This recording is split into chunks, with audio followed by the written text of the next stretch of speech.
Hello everyone, Craig here with Virtue Bowling Supply to try to provide all of our customers, followers, and supporters with an update and some insights as to this new recent Storm bowling ball ban from USBC.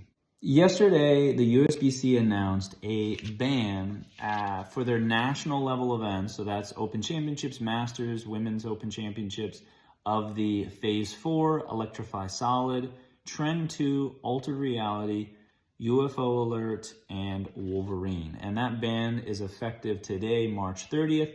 Now, the PBA has come out with an announcement and said all of those bowling balls will still be legal for the remainder of the 2022 PBA season.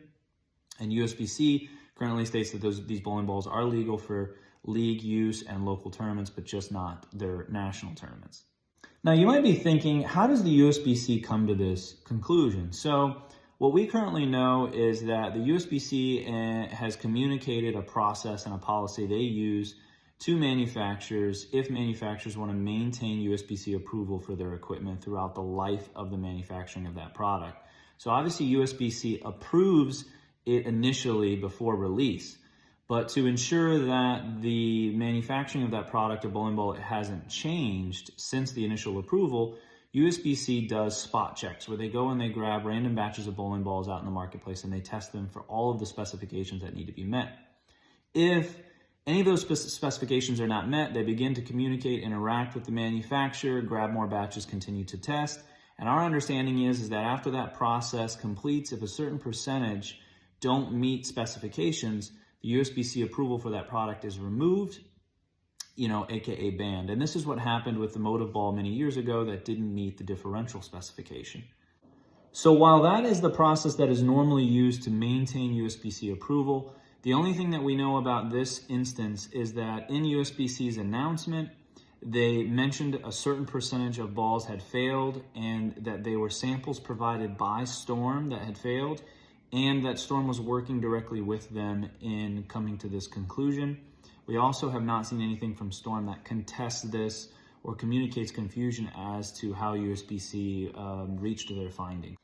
However, in the meantime, if you are the owner of one of these bowling balls, please be assured that we are constantly trying to stay with Storm and be in contact with them to figure out what we can do to take care of you. We certainly understand those of you that want to keep the ball and continue to use it because it's legal.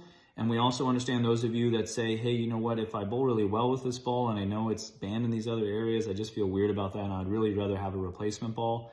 At this time, we've reached out to Storm and asked, and they said they're still working out the details on who is going to be granted a replacement, who isn't, and how they go about that. So please know that keeping you informed and up to date is one of our top priorities. Stay tuned to our pages, subscribe to our emails, and I promise you we will have clarity soon.